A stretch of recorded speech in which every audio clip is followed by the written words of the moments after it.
Hello po mga mamamayang, good evening po sa inyong lahat.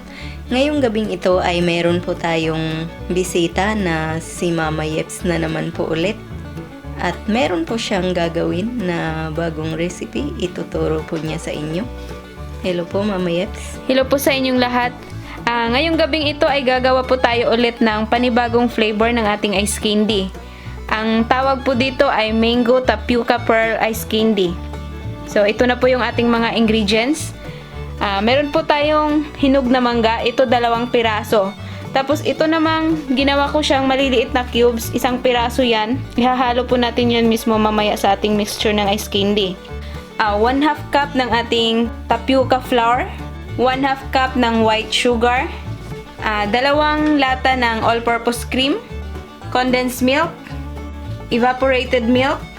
5 cups ng tubig. Siyempre, itong ating tapioca pearl. Gagamit po tayo niya ng mga 1/2 cup. Tapos, yung ice candy wrapper po na gagamitin natin, ang size ay 2x10. So, yan na po lahat yung ating mga ingredients. Ngayon po, ang pinakauna po natin gawin ay lulutuin po natin yung ating tapioca pearl or yung ating sago. So, magpapakulo po tayo ng tubig. Ito, pinapakulo ko na po to kanina para mas mabilis po tayo. Ngayon, tindihan ko na po yung ating stove. Dahil kumukulo na po itong tubig natin, pwede na po nating ibuhos yung ating sago or yung ating tapioca pearl. Ang ginamit ko po itong maliliit po siya dahil para hindi po tayo mahihirapan mamaya na ilagay sa ating ice candy wrapper. Lulutuin po natin to ng mga 15 or hanggang 20 minutes. Ipapakita ko po sa inyo mamaya pag medyo maluto na po itong ating sago. After mga 15 minutes po ay ganito na po yung hitsura ng ating tapioca pearl o yung ating sago. Medyo luto na po siya. Ngayon, pwede na po nating patayin yung ating apoy. At hahayaan po natin siyang nakababa dyan ng mga 20 minutes. Saka po natin siya i-drain at saka huhugasan po natin ng malamig na tubig. Ngayon po, yung ating 5 cups na tubig kanina, nilagay ko na po dito sa ating cooking pot at pinapakulo ko na po siya. Dinilyot ko po yung ating tapioca flour kanina na 1/2 cup. Nilagyan ko po siya ng mga 1 cup na tubig. So ngayon, hihinaan ko lang po yung ating apoy. Tapos, ibubuhos ko po itong ating nadilyot na tapioca flour dito sa ating kumukulong tubig. Tapos, hahaluin po natin siya para dahan-dahan po siyang maluluto. Yan. Yan, nakikita nyo na nag-transparent na po yung kulay ng ating tapioca flour mixture kanina. Ibig sabihin yan, naluluto na po yung ating tapioca flour. At pwede ko na pong isunod yung ating evaporated milk.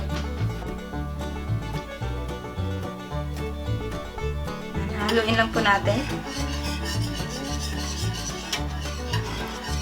Tapos mahinang-mahina lang po yung ating apoy para hindi po didikit sa ating cooking pot.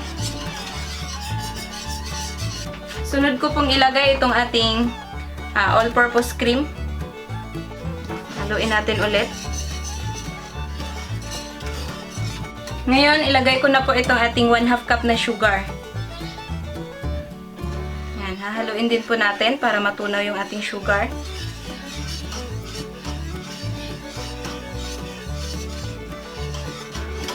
Isunod ko pong ilagay itong ating condensed milk. So, dahil naglagay na po tayo ng sugar kanina, kayo na po yung mag-a-adjust kung gaano karami po yung condensed milk na ilalagay nyo.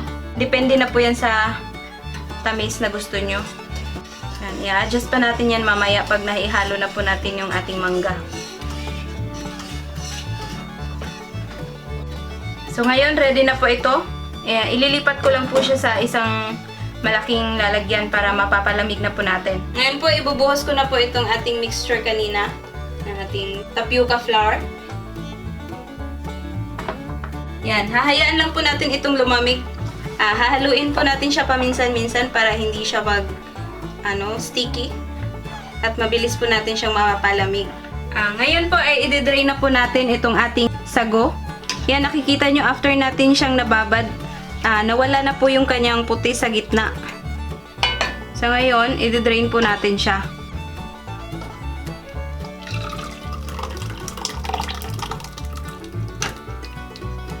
Kung gusto nyo pong gumamit ng sago na medyo malalaki, pwedeng-pwede po. Basta make sure lang na kakasya po siya sa ice candy wrapper na gagamitin nyo. Ito, mas maganda siya dahil maliliit. Mas mabilis po natin siyang maipasok sa ating ice candy wrapper. Yan, hintayin po natin madrain yung kanyang tubig, tsaka natin hugasan ng malamig na tubig. Tapos after po nyan, ready na po itong gamitin. Yan po, after ko pong nahugasan itong ating sago, ito na po yung hitsura niya. Yan, nakikita nyo na ano po siya, yung lutong-luto po talaga dahil wala na po yung puti sa gitna. Yan, isa-set aside lang po muna natin to dahil ngayon, ipipuree po muna natin yung ating mangga. Yan, ihahalo po natin to mamaya doon sa ating mixture. Ayan, simulan ko na pong ilagay itong ating mangga dito sa ating blender.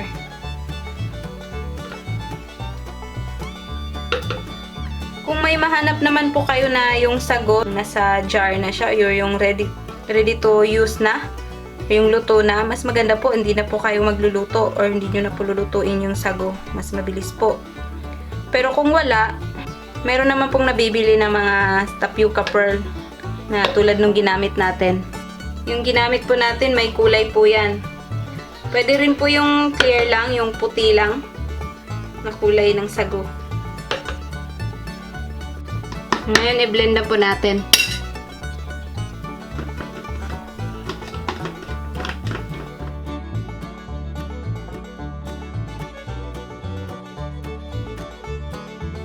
Ngayon po na malamig na po itong ating mixture ng ating tapioca flour, pwede na po nating ilagay itong ating nahiwa na mangga kanina na maliliit.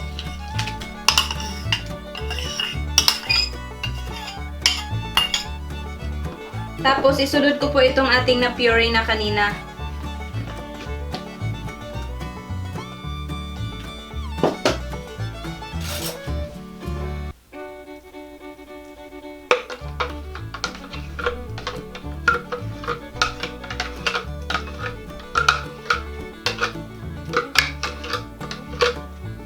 Haluin lang po natin.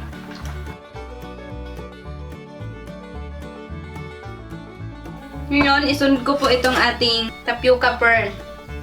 Yan, na-drain na po siya. Wala na pong tubig.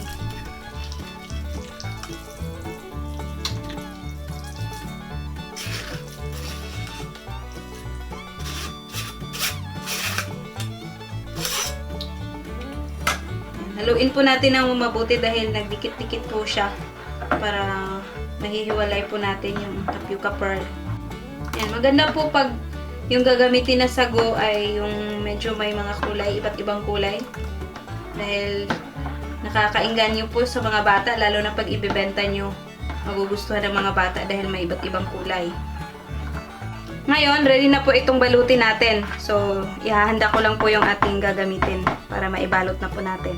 Ngayon po ay simulan na po nating balutin itong ating ice candy. So, maglagay lang po ako dito sa ating pitchel.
Ayan na po, nabalot ko na pong lahat yung ating ice candy. Umabot po siya ng mga 25 pieces.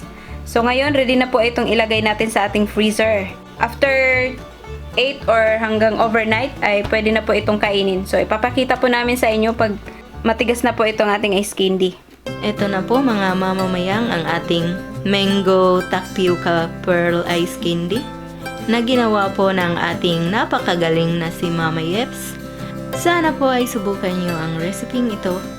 Sana'y mag-like, mag-subscribe at mag-share kayo. Maraming salamat po sa inyong panonood. Ito po ang inyong Ate Mayang na nagsasabing, mabuhay!